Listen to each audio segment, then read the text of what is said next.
வெயிலுக்கு கொஞ்சம் இதமா இருக்குதுன்னு இங்க வந்து உட்கார்ந்துருந்தா இந்த கழுத்து பையன் ஒரு படியை பார்த்துட்டு பார்த்துட்டு பறக்கான்.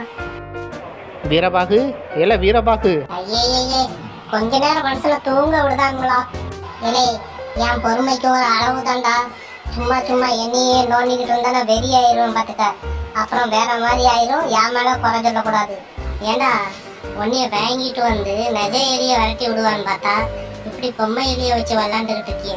அடை செம்பட்ட பையல, நான் சொல்றது கேக்குதா இல்லையா? மனுஷனை மதிக்கானா பாருங்களேன். பயப்புள்ள பாவமா இருக்கானான்ட்டு கொஞ்சம் தேன் கொடுத்தேன். தேன் கொடுத்தது தப்பால போச்சு. இந்த நக்குறான். ஏண்டா போதும்டா, காடு கரைஞ்சிட போதுடா. ஏண்டா நான் அமைதியா இருக்கேன்னு தானடா என் காலை பிடிச்சி இந்த நோண்டுற. நான் மட்டும் டென்ஷன் ஆனே. ஏண்டா எனக்கு டென்ஷன் ஆக தெரியாதுடா, சும்மா இருடா. நான் சாப்பிட்டுட்டு சமத்து பிள்ளையா இருக்கேன்னு தானடா என்னைய குறுன்னு பார்த்துக்கிட்டு இருக்கேன். நான் மட்டும் காண்டானே. இரு, நான் சாப்பிட்டு வந்து பேசுறேன் உங்ககிட்ட. ஆபீஸ் ஒர்க்கு பார்த்து பார்த்து ஒரே டயர்டா இருக்கு. இந்த மாதிரி இயற்கை காட்சியை ரசிக்கிறதுல இருக்கே ஒரு ஆனந்தம்.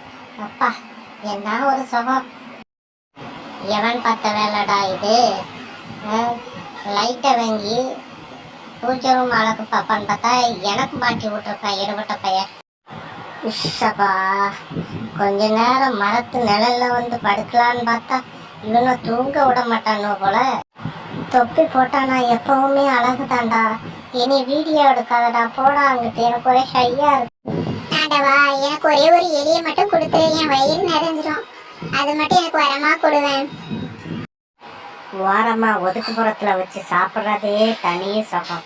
ஆஹா, எம்பிட்டு டேஸ்டா இருக்கு. யாரா அது குறுக்க?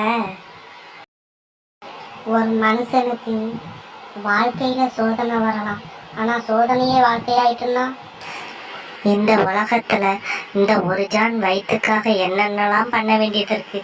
ஐயோ, மேலே ஏறிட்டனே, இப்ப எப்படி நடந்து போறதுன்னு தெரியலையே.